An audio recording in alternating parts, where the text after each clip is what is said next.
Well, hi there, everybody. Welcome to this afternoon. Thanks very much for coming out.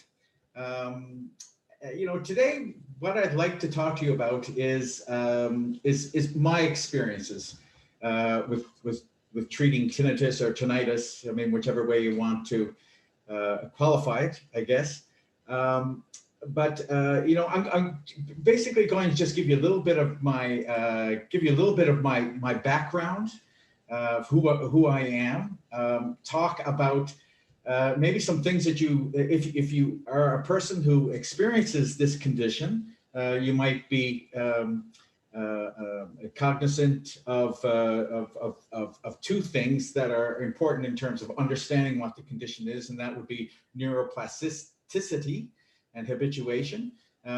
Talk about the available treatments that are out there, and two of which that I feel that I've had um, um, some experience with and some success with two different types of therapies that I'd like to share with you, and maybe just talk a little bit about what the future brings for us, for those people who are actually going through this.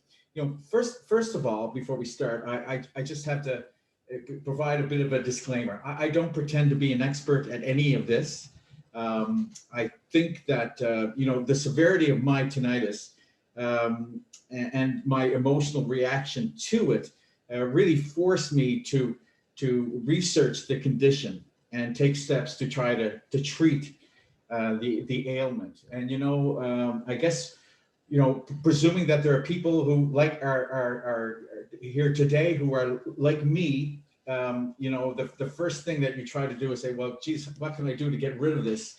And well, obviously there must be a cure that's out there, and we all do our research to find out, but the bottom line is that we know very little, unfortunately, about this particular condition.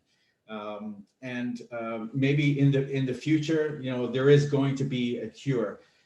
But one of the things that I have discovered is that, and it was a difficult pill to swallow, is the fact that there just really is no cure right now. There are some promising things that are out there, but at this particular time is not. So it's not very helpful, and it really adds to the stress and the difficulty of actually dealing with this situation. And it's the kind of condition that is not life-threatening. And so, in terms of research, and particularly with regards to,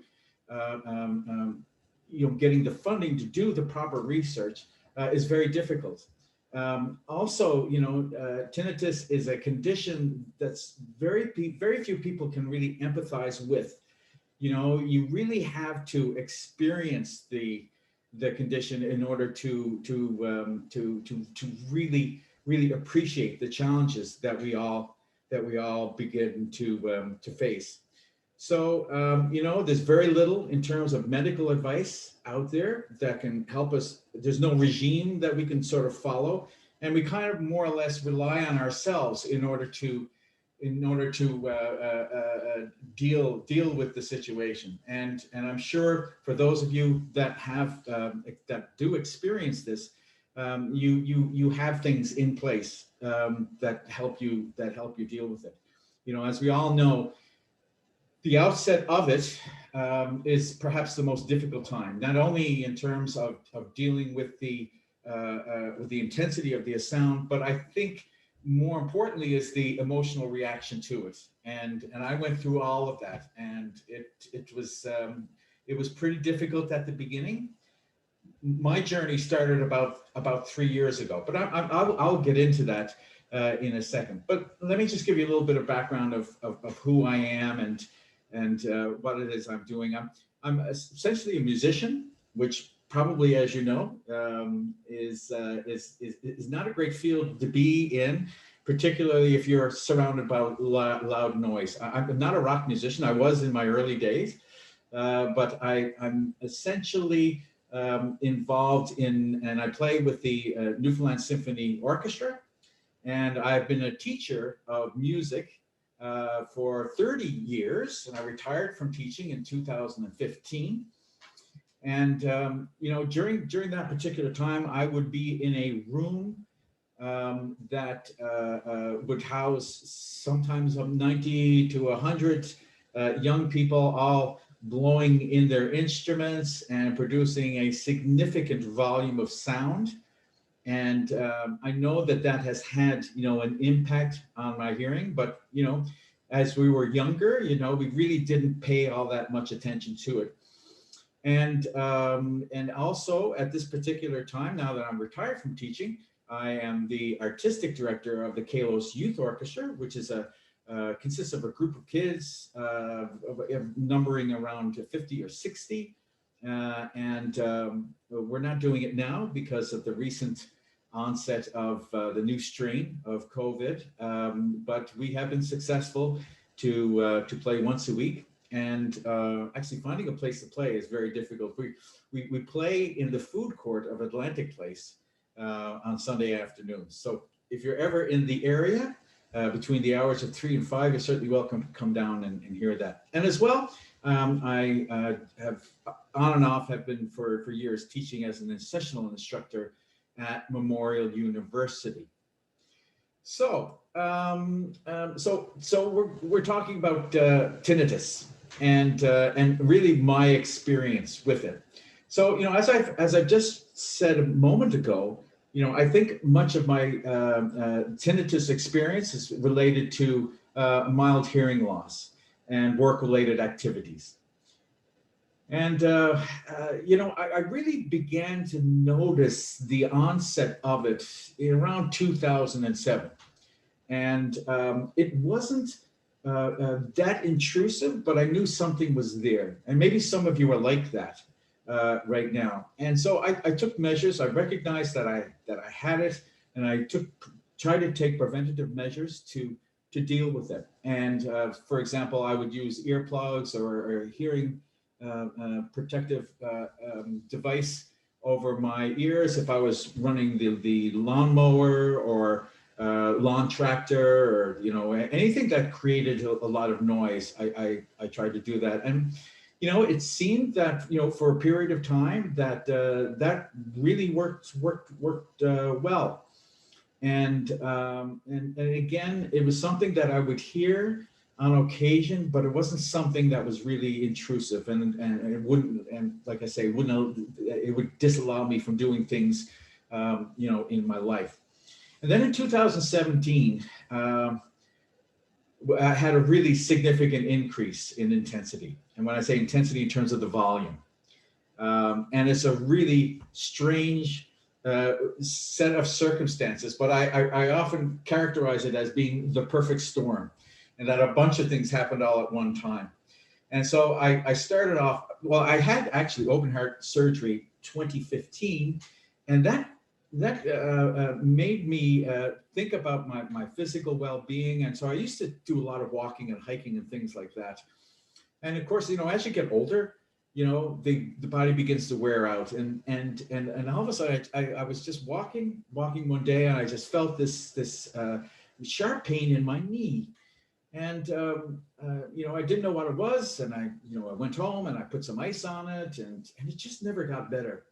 And so as I learned, actually, it wasn't until quite some time later that I had a torn meniscus. And I don't want to get too technical in it, but let's just say that condition really made my life miserable. I really couldn't walk. I could just barely get around. But at the beginning of all of this, I really didn't know what it was. I went to physiotherapy, went and had some acupuncture done, did the things that all the things that my GP had suggested, and went about trying to rehabilitate it. And I wasn't having any success at all. And in around July, all of a sudden, anxiety and irritability was really becoming pronounced in my behavior. And, people were noticing it very much, and I was the frustration that I was experiencing as a result of this. The summer was coming on, I wanted to go out and play some golf and continue hiking, and I had all these great plans, and it was just terrible.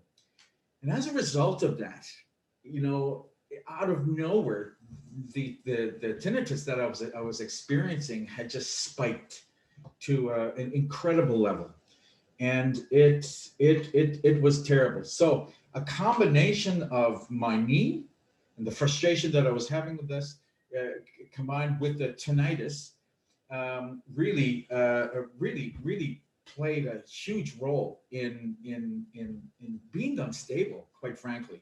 And I was very, very anxious. I think a period in July and August, I probably went to see about 14 doctors, went to emergency several times. I mean, I was just in a panic, and it was terrible. So I was introduced to some anti-anxiety medication, and so here I was. So what do you do? So like I say, it was called the perfect storm. Started off with my knee, and it moved to having some, or experiencing frustration and tremendous anxiety.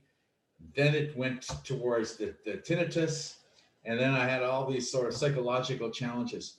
And actually, if you look at this particular chart, you see some of the things. This kind of like a cyclical experience that I was going through, and between the tinnitus and the frustration, and everything was just getting worse.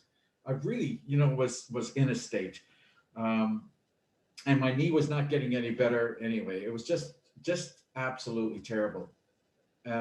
It certainly gave me an appreciation of people who suffer,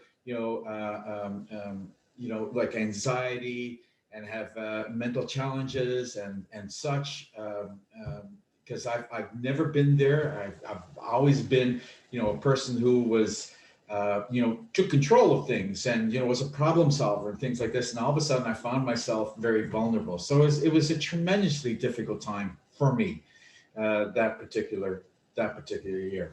So I started looking around. So what am I going to do about all of this? So the very first place I went was a general practitioner, and I'm speaking specifically to my tinnitus, or tinnitus.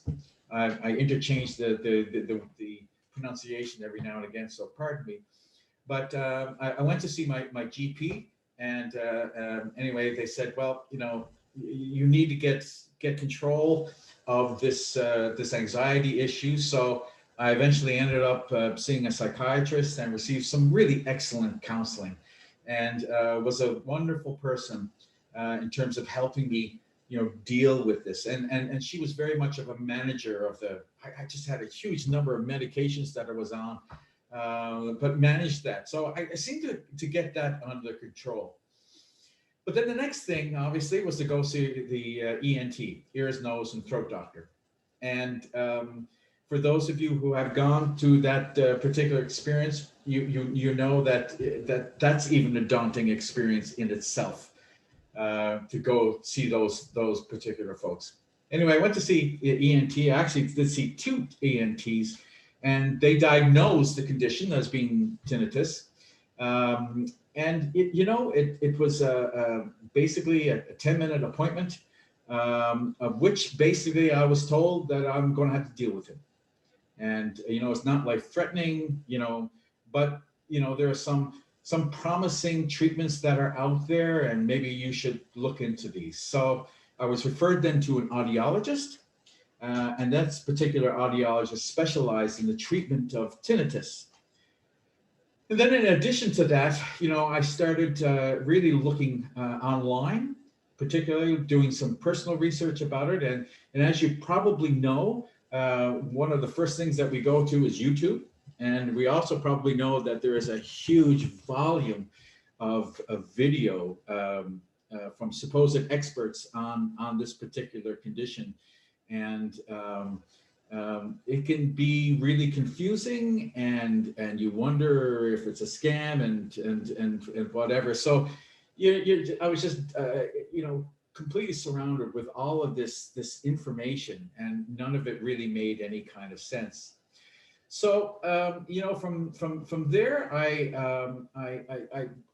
learned. You know, I think one of the most important things is really understanding like how you get tinnitus. And I mentioned before that, and I'm pretty certain about this, that you know I do have hearing loss. I think it would be considered mild compared to other people, but nevertheless was definitely having it.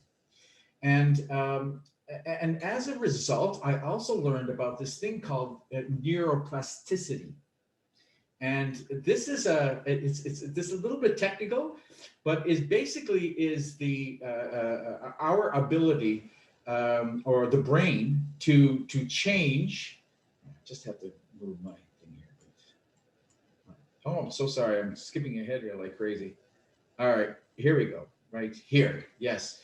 The ability to change the brain, you know, throughout all of our life. It's similar to learning how to ride a bike or to play an instrument. It's this ability, this brain function that allows us to make compensations and to allow us to do these things. You know, it's a wonderful thing. It over time gives us the skills, you know, to do an awful lot of things.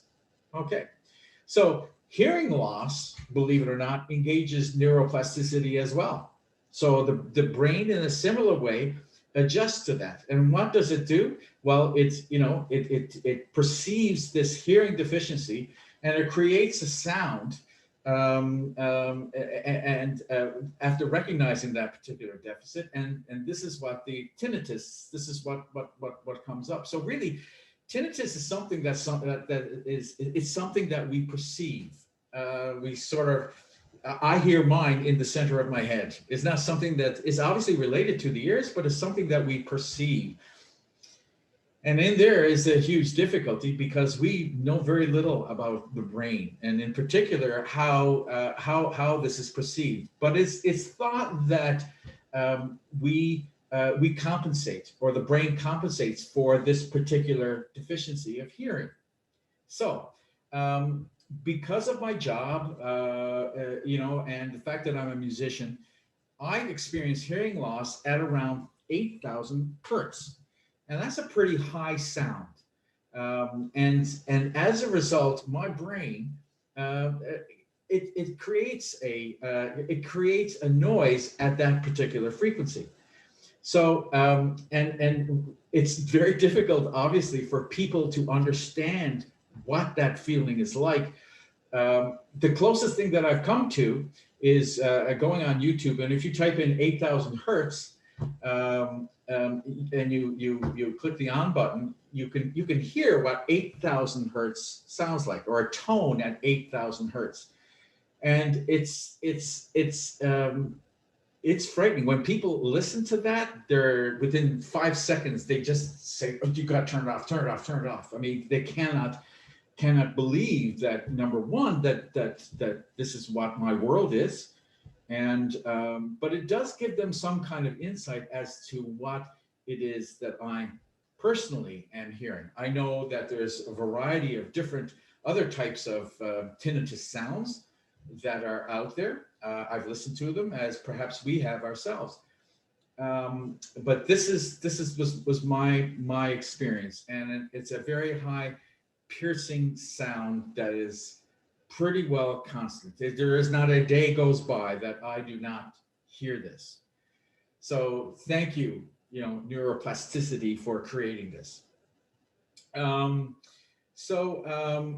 like I say, the brain is compensating for what we don't perceive. And so this is, I took this quote out of from a website, and I think it probably does. It does a better job in terms of explaining it. But I just like to read this for you. Here's how it happens. Following hearing loss, the brain attempts to rewire itself. This rewiring happens when our brain cells find that we have been deprived of the sound they're used to. In other words, they're lacking in acoustical activation, resulting in changes to the auditory pathways between the ear and the brain. For reasons that are not fully understood, it is believed that these altered brain patterns caused by unhelpful neuroplasticity are what gives rise to the experience of tinnitus in most people. I don't know if that makes sense, but it is somewhat of an explanation as to why we're experiencing what we are. So uh, now that we have this, well, how are we going to go about curing this? And and as I've stated before, and as we all know, there is just no known cure for it. There's no pill that one can take. There are some promising ideas, particularly with regards to stem cell research and injections into the inner ear to regrow cilia. I mean, these are all theories and things that are sort of on the horizon, but right now there isn't anything. So essentially what we have to do is we have to get used to it. We've been told this. You just get used to it. And when we say this, we're really talking about a strategy, and it's called habituation. And it's not something that we have to think about, but it's something that basically happens automatically. The best way of describing this, I think, is I remember I moved into a house on Bonaventure Avenue, and the noise from traffic going back and forth over a period of time was just kind of driving me crazy. Wasn't used to this noise, but over a period of time, it got to the point where that sound really just disappeared. I wasn't conscious of it. I mean, I was obviously hearing it, but my brain was discounting it as being unnecessary. And so that's what habituation is. So people, the experts in this field, feel that this is the best way. We can find a way to stimulate habituation, that there's a chance, that we could, if not get rid of our tinnitus, but at least reduce the severity of it. And that's what's so important. So in the absence of a cure, habituation is really a highly desirable solution for tinnitus. And well, how do we actually go about doing this? Well, there are a wide variety of recognized treatments that are out there. Now, I know this is very difficult to see. So what I'm going to try to do here is I'm going to zoom in on some of these, and you may have tried some of these. I've tried a couple of them.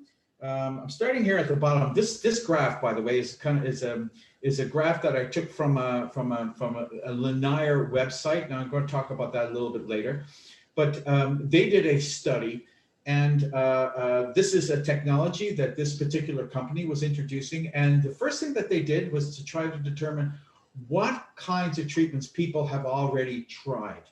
And so if you look here, you will see the graph, which I turn to the side because it's easier to read. You can see that, for example, people with acupuncture, tried acupuncture, and about 40% of the participants in this study tried acupuncture before. And but you can see there's a huge list of things here: anti-anxiety medication, antidepressants. No one had brain surface implants yet, probably because of the cost. They tried weed. Apparently, a lot of people tried that. Somewhere in the neighborhood of 30%.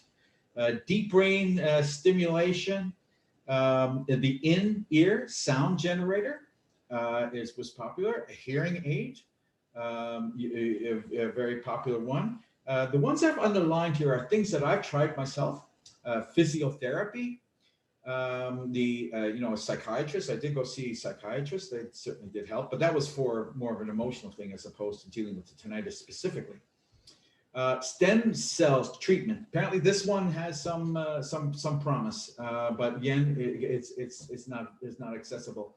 And then, there's other things, tinnitus retraining therapy, vagus nerve stimulation. I'll talk a little bit about that a little bit later on. There's books out there. I tell you, one that's quite popular is this down here, cognitive behavioral therapy. That is quite common. There's one that I didn't necessarily start, but there's an awful lot of counseling involved in that, and through the counseling, a gradual acceptance of your condition. So these are the various types of treatments that are out there, and these are the ones that are recognized as being, viable, or at least ones that have been working. Sometimes, as you know, a lot of these treatments don't work. Some of them actually do, in terms, and we're talking not of a cure, but we're talking about in terms of promoting habituation. So I said earlier that the ENT had referred me to a person who is an audiologist, a trained audiologist, but also a person who had experience with tinnitus. And what is very popular, and maybe some of you have actually had this, is called tinnitus retraining therapy. And these are one of the, or perhaps one of the better known, more popular treatments that are out there. And this service, or this therapy, is offered through hearing centers such as Mako, for example, Beltone. These particular places have the experts that are there, or at least people who are trained in providing this particular service. So let me tell you what TRT is. It's a retraining of the connections of the auditory system with other systems of the brain. And the idea is to break these connections to achieve habituation, or the removal of negative reactions. And it's basically trying to numb or decrease the emotional reaction to the tinnitus that you have. And this is really one of the real goals, is to manage the reaction that we have to this particular condition. And once we can manage that, then it really it improves the ability of habituation. So there's two key components to TRT, or tinnitus retraining therapy. Number one is counseling. And the counseling is aimed at demystifying the condition. In other words, to assure and to reassure the patient that this condition is not as serious as it is perceived. Now, it's easier said than done, because we all know what that experience is like. And if on the day that we go see that person and we have a spike in our tinnitus, it's spike meaning the growth of the intensity of it, or the loudness of it. It's kind of hard to believe that this is harmless, but it is compared to other kinds of medical conditions, it's perhaps something that is not important from a brain function or physical point of view, but nevertheless, it's something that's always going to be real. It's always there. So it's trying to take the mystery out, or trying to make it a little bit more palatable, so that we can better understand what the condition is. And the second thing, and probably the most important part of this, is the sound therapy, which is aimed at weakening the tinnitus-related brain activity. And well, how do they do that? Oh, well, before I go to that particular chart there, basically what it is, it's the use of hearing aids. But there's a certain, and I wear hearing aids, but inside the hearing aid is a white noise generator. And what this does, not only is my hearing enhanced through the use of the hearing aid, but it also produces white noise. And what the white noise is supposed to do is kind of, and I use the words kind of blur or unsharpen or blunt the severity of the tinnitus. So it's almost like there's a lot going on in your head, but after time, you get used to it. I remember the first time when I put on my hearing aids with this sound generator, it was, oh my Lord, I mean, just no way I'm going to be able to deal with this. The tinnitus is bad enough, but now with this white noise, it's going to be difficult. But you know, as I went on with the therapy, it really I began to habituate it all, and not only just the white noise sound, but also the tinnitus itself. So I tried to graphically sort of depict this, but and so I'll explain to you what this is. We have two graphs there, or two pictures, if you want to see. On the left-hand side there is like your tinnitus alone, okay, as represented by the yellow bar, okay, and it's pretty high. It's kind of like there. This is all that you're hearing, okay. When you use the white noise generator with your tinnitus, you can see that, and that's represented in the next picture with the two red bars, and I put them on either side. You can see that really your tinnitus is only perceived just a little higher amount above the white noise generating sound.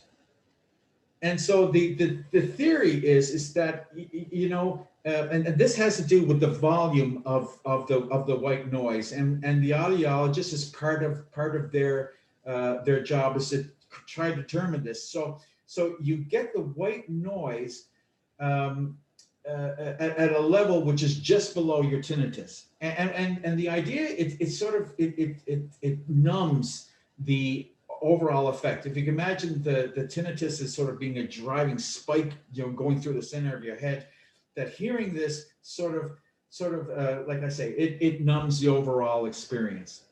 So you know, and I have to say, I've had success with this. It certainly is that there are days when I wake up in the morning and my tinnitus is really high, and I put on my hearing aids.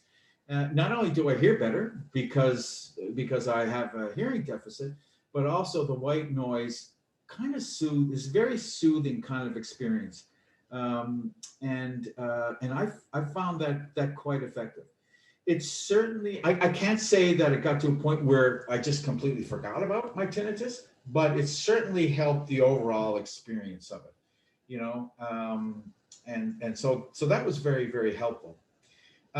In terms of the TRT, you know, I went to an audiologist, and this happened to be Mako at that time, and this would have been in 2017, but I think now that many more clinics actually offer this particular service. And when you go in, you get an assessment of the level of your tinnitus and the degree, if any, of hearing loss that you might have, because that will play a role in what kind of sound therapy you're going to get. Whether it could be white noise for me, but it could be like music for somebody else, or some other types of sounds. But there's a variety of things that are out there to help you with that specific type of therapy. And like I say, it's basically it looks the exact same as a hearing aid. It's just that the sound generator is actually, you know, in the device itself. The treatment lasts from about 12 to 18 months, and you know, again, people are going to have different reactions to it. It's not like after 18 months, your tinnitus is gone. No, it just doesn't work that way. Nor does any treatment, to be quite frank with you, have that kind of a window. But this is a suggested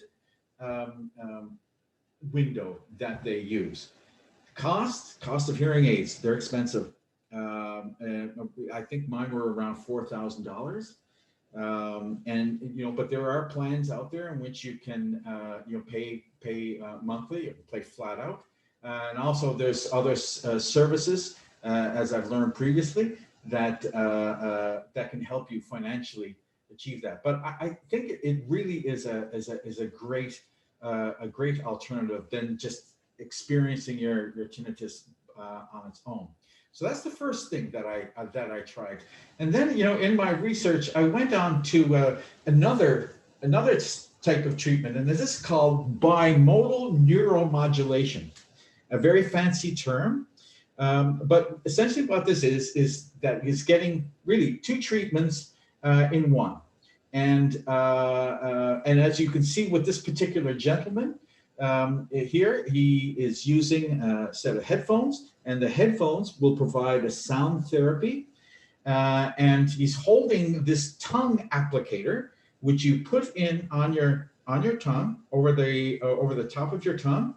And it's all connected to like a small transistor radio, or a small device there, and essentially you get the sound therapy in your ears, and the tongue applicator. It provides a very very small electrical stimulation that is it stimulates the vagus nerve. I'm not really sure exactly the science behind what the vagus nerve is, and maybe afterwards we can, if anyone has any idea about what that is. But apparently it is an important, theoretically, an important pathway to allow us to achieve habituation.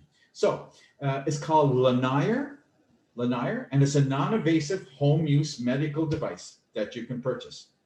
And when I say bimodal, in other words, it's two therapies, bimodal, and you receive them at the same time. The sound therapy is very pleasant sounding. There's nothing obtrusive about it at all, but it has sort of magical components that help us in terms of this therapy. Then there's a tongue applicator used simultaneously with the sound therapy. And it's relatively easy to use. You have two 1.5 hour sessions per day, and they're timed. So once you turn the device on, it will go, and it'll go on for a half hour and then shut off. This treatment usually occurs over the course of 3 months, and I'll just show you exactly how they go about this. Is first of all, you get an initial assessment, you get a device fitting, and then you take the device home. This is over a period of time, by the way, so 2 to 4 weeks. You have your initial assessment. They will create a plan for you. You take that home. After 6 weeks, you meet with them. And describe your experiences with the therapy so far, and then they right there in their office, they can make an assessment and do some tweaks to the technology to help you for the next 6 weeks. At the end of that 6 weeks, then you review again, and if you have experienced some really good success, you're given the option not to use it anymore, or you continue to use it. And a lot of people do continue to use it.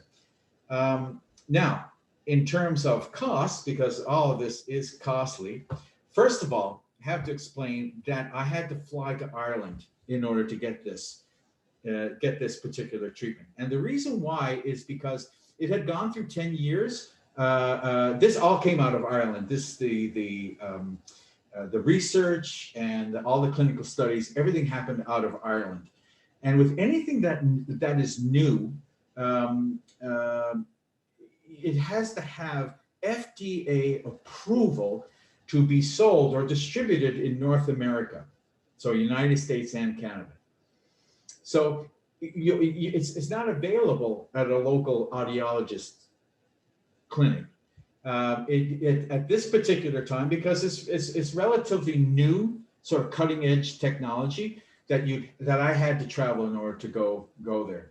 I would not regret it because of the fact that, well, not only do you go, to get this this therapy, but I also had the opportunity of spending some time in Ireland, which is absolutely fantastic. Dublin is just a wonderful city. And but unfortunately, there is a cost associated with that. So the plan itself is around $3,500. And but you have to, unless you live in Ireland or any other place, like in Europe where it's relatively cheap to get there, you'd have to pay for your accommodations and you have to pay for flights. So for me, you're looking at somewhere in the neighborhood of $3,000 to $5,000. Like I say, it's pending FDA approval, but the treatments are soon going to be available in North America as soon as they do get approval. Do I have any regrets about that? I have absolutely none. No question about it. The cost of it is daunting, but I think the benefits certainly outweigh the costs, and it certainly was worth it. And I can say realistically, I think between the two treatments that I've experienced, I'm in a much better place than what I was before.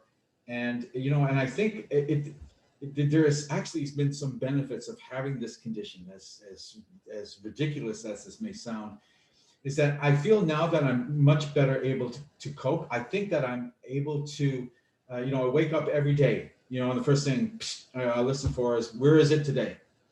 And normally it doesn't, but if it's good, it usually lasts throughout the day. If it's bad, it will last throughout the day. It seems to me that sleep has a great impact as well in terms of how severe that might be. But again, this is just for me. So even on the days when it's bad, I still like to think that I'm in a good space and sort of relatively capable of dealing with it.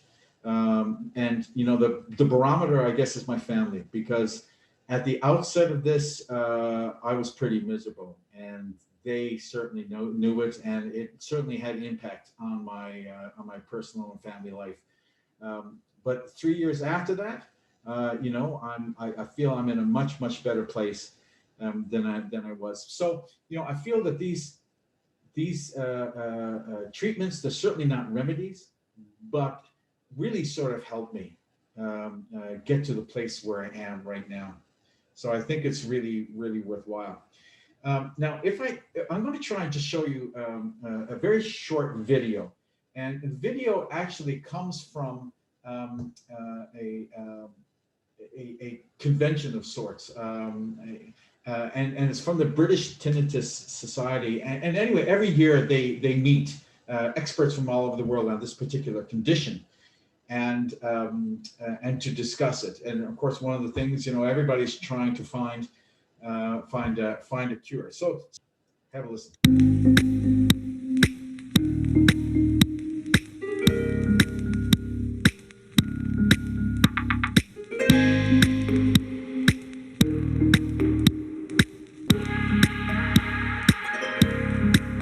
Yes, I am really positive there will be a cure for tinnitus. Well, we already know about a lot of environmental factors that might contribute to tinnitus, but also there was a recent study that showed, especially in the male population, that 60% of the reasons why we get tinnitus is actually based on the genes. So we're really hopeful that that will bring really some kind of targeted treatment for people with tinnitus. Some progress on the restoration of hearing, or better rehabilitation of hearing, plus some component of a new treatment approach for tinnitus will lead to a new approach that will enable us to at least make tinnitus quite a lot quieter, if not silent. Do I think there will ever be a cure for tinnitus? Of course. I think, though, that the phrase should not be a cure. And in fact, the American Tinnitus Association has changed their mission statement from finding a cure to finding cures. And we feel that there are many different avenues in the research area. And of course, having our researchers, ATA researchers and worldwide researchers, focus on a cure, I think that that's where we're going to find, is it neurological, is it auditory, is it other? It's a mix. It's a mix of things. So I think when you say, are we going to have a cure? Yes, but I think it's going to be multiple cures. To be honest, we already have cures for some forms of tinnitus. Some patients with tinnitus who can cure it. For example, patients who have unilateral deafness, they get a cochlear implant, and some of these patients have no tinnitus anymore. And I'm convinced that we will have better treatment in the future. I'm convinced that we might develop cures for some forms of tinnitus, but I'm also convinced that we need many different treatments for the different forms of tinnitus. Last thing that I want to share with you is, are the resources that are out there. There's a huge amount of a huge volume of information that's out there. I have found these particular sources to be really quite good. Tinnitus Talk is a forum, online discussion, if you want to call it that, and it deals with several topics like research news that are out there, the various treatments. There's a large discussion about linear treatment and successes and challenges that it's had. Also, there's a section, there are alternative treatments and research and support. Also, the British Tinnitus Association it seems that in Britain that there is a real emphasis, there is a real excitement about tinnitus and acknowledgement of the condition. And in actual fact, if you are a person who is suffering this, the National Health Service there in Britain will actually provide you free of charge with sound generators and the hearing assisted devices and stuff. And I know that that's different for Canada, but they have a huge volume of really great information about this. And also, if you're curious about Lanier, there's a website there, and there's also some really great discussions there about the condition itself and how they go about treating it. And of course, our own chapter of the Canadian Hard of Hearing Association. It's fantastic, that on a monthly basis, we have these webinars from people who have experienced types of hearing deficits that we have, and there's certainly information on the website. So with that, I'd just like to thank you very much, and that more or less concludes my presentation.